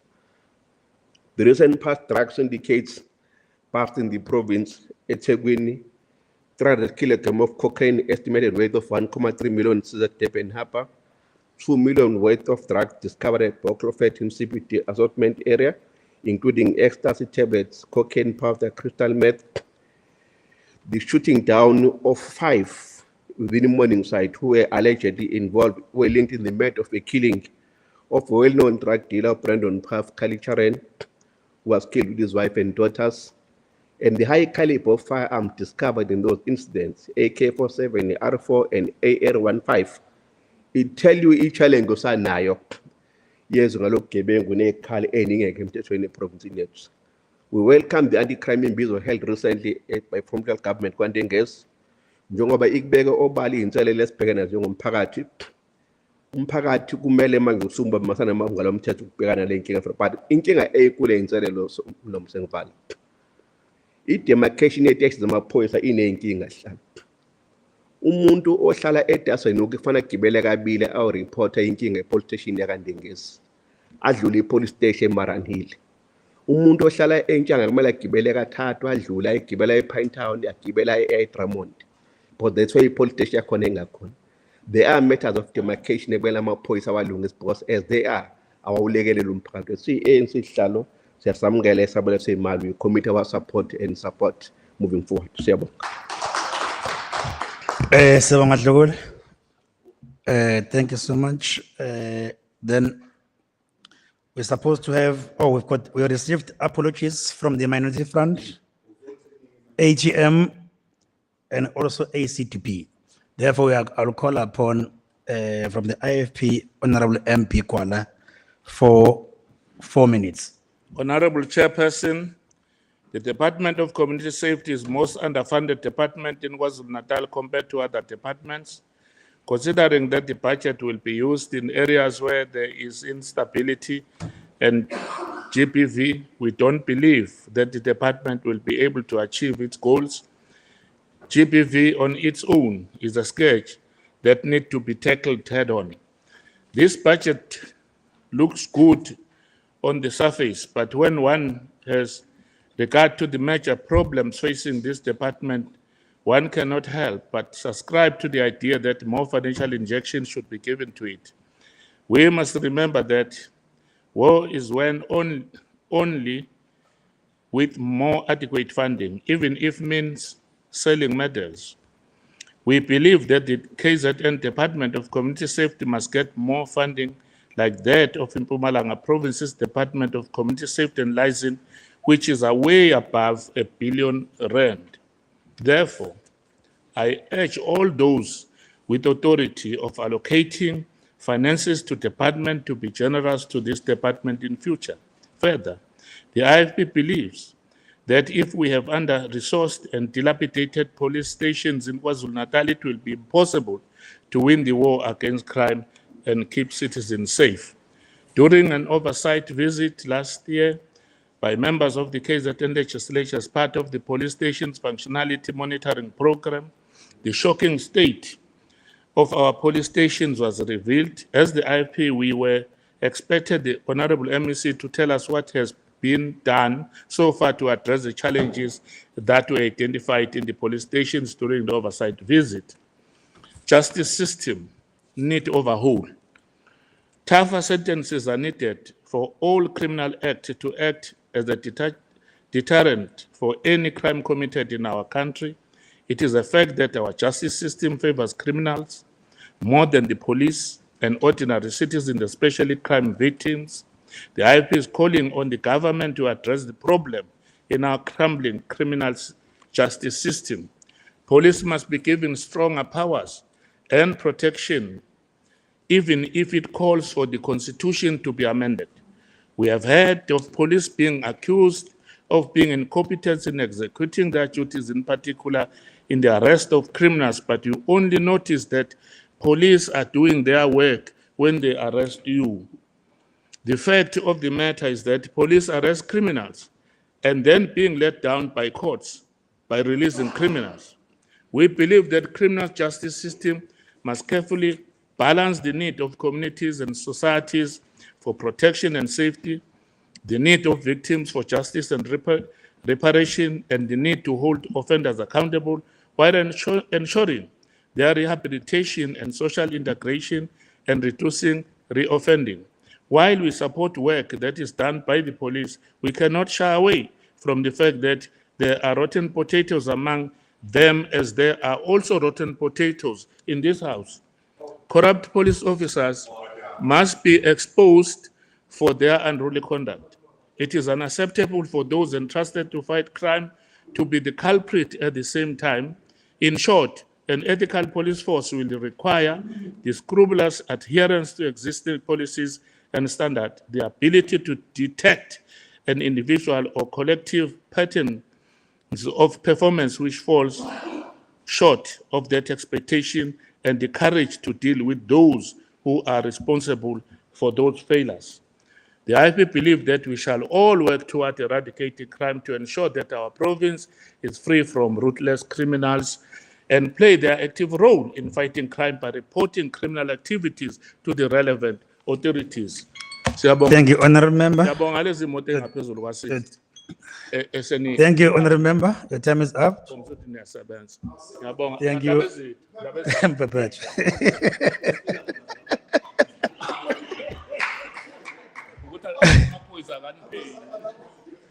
Thanks, Honorable Members. The last speaker from the page from the ANC is Honorable N. Sipilda for 10 minutes. Ndangaman. Talinjem. Okay. Thank you, Honorable Chairperson, Honorable members, MECs present, HODs present, and the guests of the speaker. I greet you all. Honorable Chairperson, like my colleague Umahlobo said, it's always difficult when you come here to deal with matters of importance that affect our society, but ufanele uqale ulungise amanga khulunywayo. Isilo samabandla sathi nibo balalela kodwa ningabezwa. Ngicela ukudlulisa lokho nami kumphakathi walapha kwaZulu Natal ukuthi ungabalalela kodwa ungabezwa. Ngifuna ukukhuluma kumphakathi ke sihlalo ungivumele ngoba mhlamba kuzukulekelela ukuthi sikhulume ngqo uHussein. Honorable Hussein comes here and say izimbizo are useless activities done by government so that we can effect our corrupt activities. One thing that I want to share, especially with those that are not Africans, I think the issue about Honorable Hussein is a cultural difference. In our society as Africans, when we experience challenges, either as families or as communities, we converge and discuss the matters because we believe in the wisdom of each and every member of the family or society. So this government is doing that because it believes in that value of Ubuntu and engaging to come up with solutions if there are problems. So ANC will continue, Honorable Hussein. Be free, we will continue until, I don't know, whatever. We will continue engaging our people, whether there are challenges or not challenges. We'll engage our people when we are happy, we'll engage our people when we are confronted with difficulties. So Izimbizo will continue. Maybe like Mahlobo alluded, maybe in your community, the values of Ubuntu do not exist. Honorable Chairperson, if I had time, yes, I was going to deal with other issues that the member raised, but let me focus on my debate. April 2023 marks exactly 30 years of the cowardly assassination of former General Secretary of the South African Communist Party, Comrade Martin Temsiliane. In this month, Honorable Chairperson, we also commemorate the passing away of the giants of our struggle for liberation, Utata Oliver Tambo and Tate Motsoaledi. The life of Comrade Chris Hani has become one of the major symbols for the aspirations of the poor and the working people in South Africa. His life, sacrifices, dedication, and the example captured a person whose entire life was dedicated to the service of ordinary poor and working people. Comrade Chris Hani was murdered on the eve of the beginnings of realization of the aspirations of the majority of South Africa. His assassination also directly led to the securing of 27 April 1994 as the date for the first ever democratic elections in South Africa. So, honorable members and general members of the community, as we continue engaging in commemorative activities, let us all try to emulate at least one or two of his values for the betterment of our society. Honorable Chairperson and members, allow me at this point, before I forget, to take this opportunity to extend warm congratulations to the acting HOD who has been appointed by the Executive Authority recently. We look forward to working with you in our efforts as a people of KwaZulu-Natal in realizing the goals of the National Development Plan Vision 2030. Honorable Chairperson, at the beginning of this term, the ANC committed itself through the 2019 manifesto to do these three things. And I'm mentioning only these three things because they relate to my debate today. We committed ourselves as the African National Congress to strengthen community policing forums and community safety forums. We also committed ourselves to increase police visibility in communities by increasing the number of women and men in uniform. We also committed ourselves, honorable members, to scale up support for Tutuzela care centers and other survivor empowerment centers. Honorable Chairperson, in response to these commitments, the ANC government has over the years, since the beginning of this term, increased the number of police officers from 18,967 to 19,336 in 2023. Although this is a good progress, Honorable MEC, a lot more needs to be done to ensure that our police officers are well trained to investigate cases, so that all the cases that are reported to the police officers, we get positive outcomes at the end, unlike what is happening in some areas of our province currently. Honorable MEC, we applaud the work done by the officials of the department and all the stakeholders that are part of this program in monitoring the stations, all the 184 stations that we have here in KwaZulu-Natal.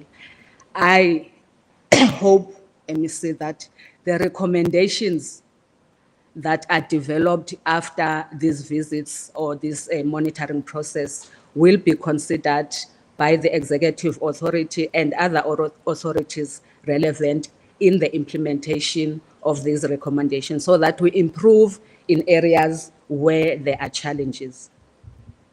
The second point that I want to report, Honorable Chairperson, is on strengthening of community policing forums. Uhulumeni wesifundazwe sakithi sonke sikhona la singofakazi, including Honorable Hussein, that in all police stations in KwaZulu-Natal we have a functioning CPF. There might be challenges here and there, and these challenges are going to be addressed by the amendment of the South African Police Act, because that amendment bill proposes to strengthen the functioning of CPFs and also provide adequate resources for CPFs to perform their duties. So the ANC is working towards meeting its commitments that it made at the beginning of this term. Scaling up of Tutuzela centers in KwaZulu-Natal currently, we have 8 Tutuzela centers in a number of hospitals. Emadadeni, we have one that has been established and scaled up. Ngwelezane, Port Shepstone, Prince Msheni, Mahatma Gandhi, RK Khan, and Stenger hospitals. Honorable MEC, sesisho konke lokhu esikushoyo ukuthi sesihambe safika phi, sicela kodwa ukuthi kunenkinga ekhona emadolobheni nasemalokishini okuba ukuthi singene nasezindaweni zasemakhaya, ukusetshenziswa kwezidakamizwa. Intsha yakithi ingene shiqi kwezidakamizwa, abantu abahlala noma kufanele ngabe yibo that are protecting our children and young people are poisoning our youth with these drugs. So siyacela ukuthi umsebenzi we-department uzame ukunyuka ukulwisana nalesi sihlava, sisiqede siphele nya, ngoba uma singakwenzi lokho, le generation of young people that is affected will be a lost generation, and lokho kusho ukufa kwalesizwe and kuyoba ukuthi sichamela amangcwaba alezi inkokheli kade ngizibala la ezalwela ukuthi mina nawe namhlanje siphile lempilo esiphilayo. Ngiyabonga sihlalo, ANC support. Thank you so much, Honorable Member. That was our last speaker. Thereafter, I will give MEC to respond to some of the issues that were raised. Bob.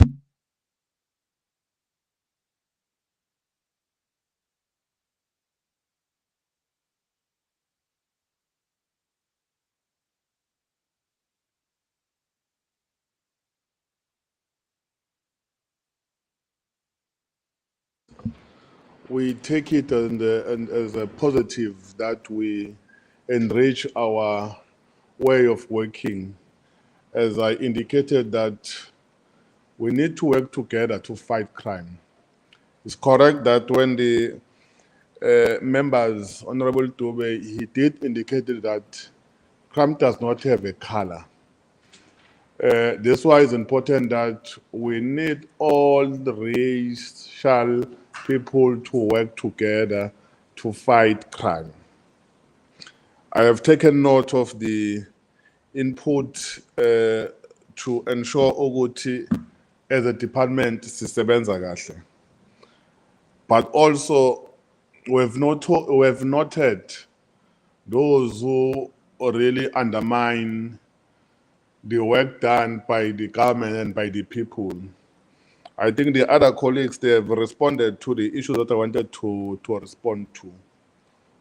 I think it's an insult to our people to say when the government want to engage with the people in a form of izimbizo, and you are saying that is useless. That means what the king, Mrs. Zulu, Kabheka Zulu, when he said he requests that government engage with all stakeholders, including people. That's why we have indicated that we are going to convene a provincial summit and also izimbizo to work with all people. But I understand that maybe the DA, they don't respect the call that was raised by Inkosi or the king. I know tomorrow they will say, no, they love the king, but they come here in the legislature and parliament and insult the decision or the directive that was raised by a king. The ANC iyalalela kakhulu ingakho yenza isiqiniseko ukuthi kuma input araiswayo through speakers including the king sikwazi ukuthi sikwenze. Kulembizo nje ekade sinayo sihlalo and oral members, abantu bephume ngobuningi babo bebonga ukuthi uhulumeni useduzana. Phephetwa baze basho bathi bona bazi ukuthi ondunankulu ongqongqoshe abantu abehlala nje lo lundi bengasondeli kubantu. Bayabonga ukubona ukuthi hayi kanti uhulumeni uyakwazi ukusondela. Sase sibonga ukuthi cha uhulumeni kakhulu uzohlezi ukhona uqhubeka usondela kubantu. Siyafisa ukusho ukuthi sisebenza kahle nama structures ama community, which is a community policing forum or ama CPF. That's why we even invited them. They are part of this debate. Bezobona umsebenzi wabo omuhle owenza ukuthi silwisane ne-crime.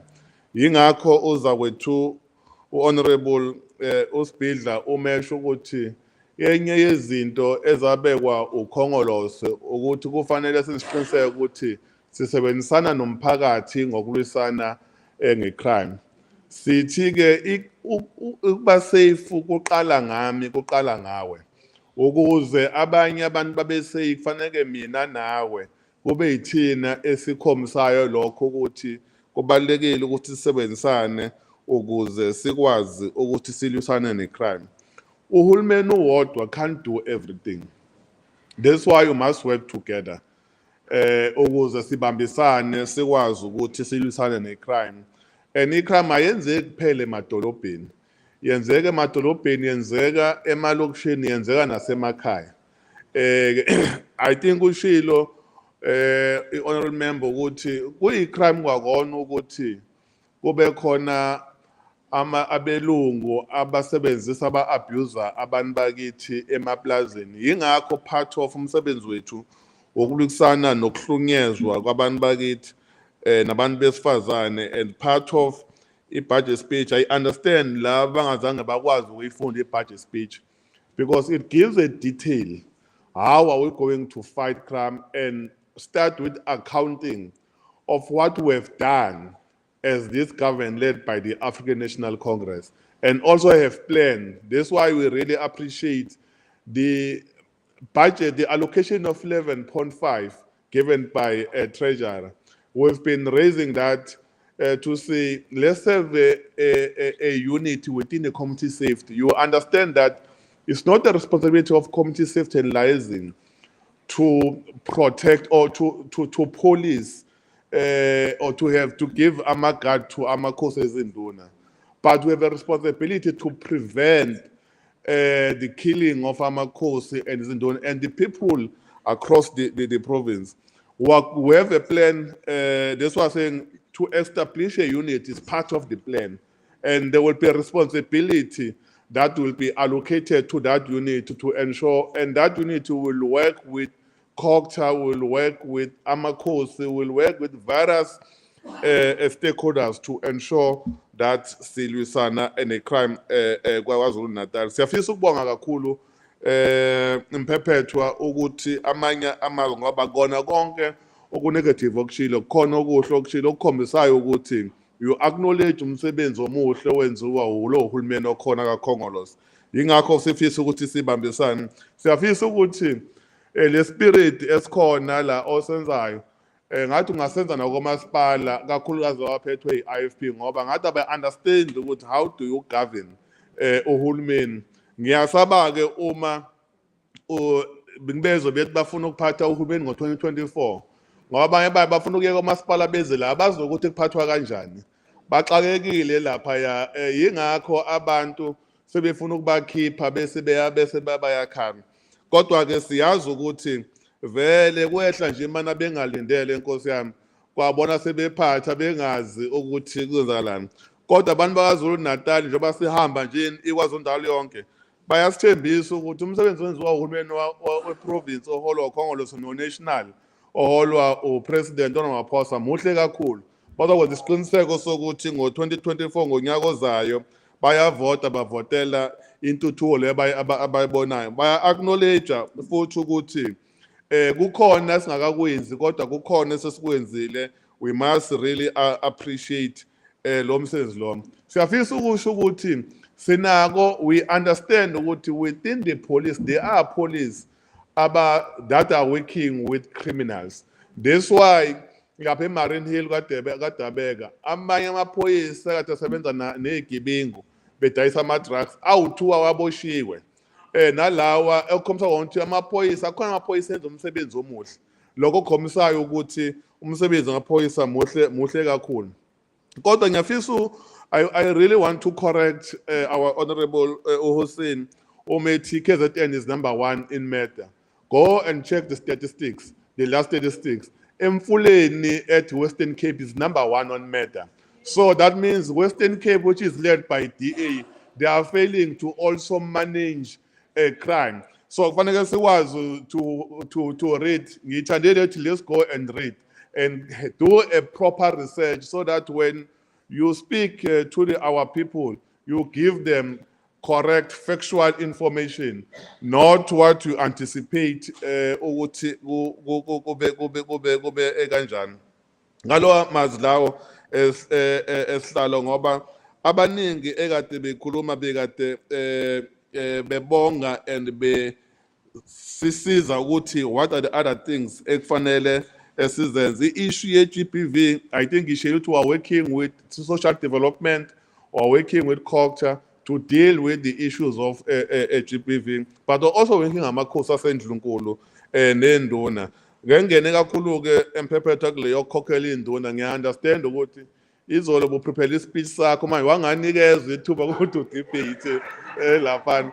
Siyabona i-opportunity ukuthi ngathi ungayifaka leyo khokha kwenduna angaze umongameli athi awuzange usakhuluma ngenduna kanti la kakhulu sikhuluma ngazo induna ngokuholeleni ngokuthi zingabulawa hayi ukuthi ziholelwe.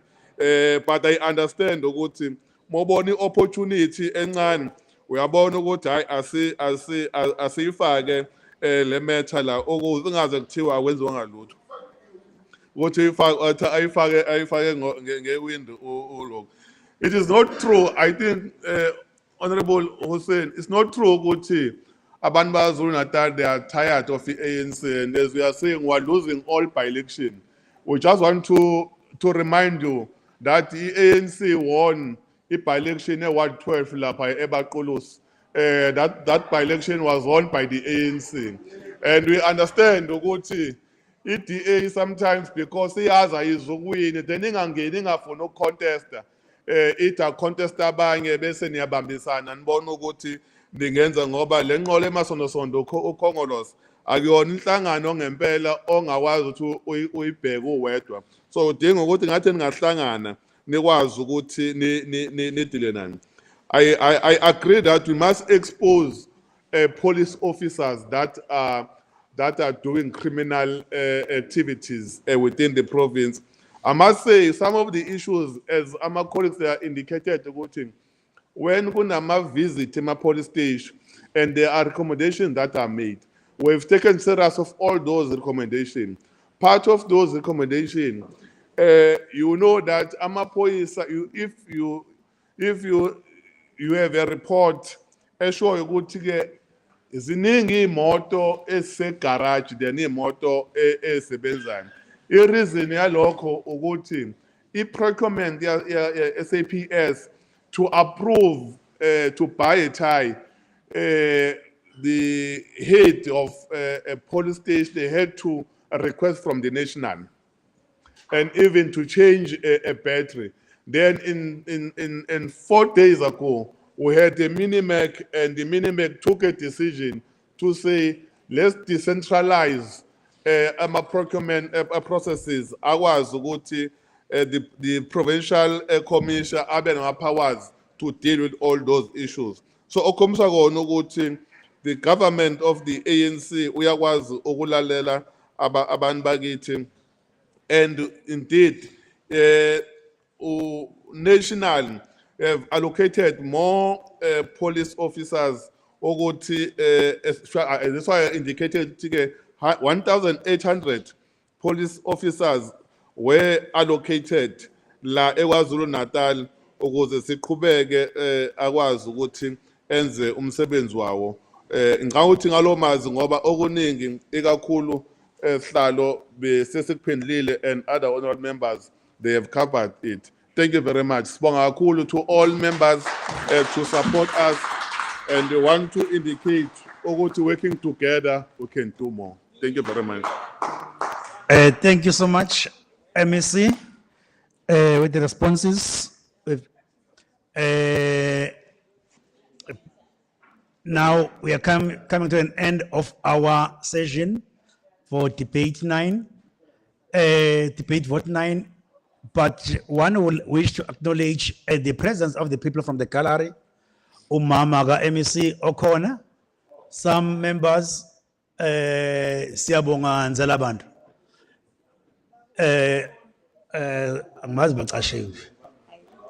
Oh, and also other media members present. Thank you so much. Siyabonga kakhulu. We'll therefore be starting another vote debate soon when we release you. Thank you so much.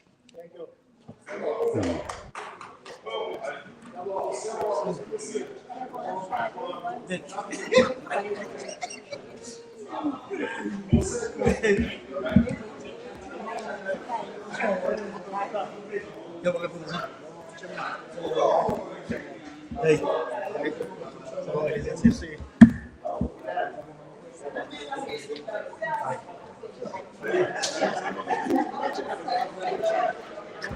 Ungena liphi ibhodi?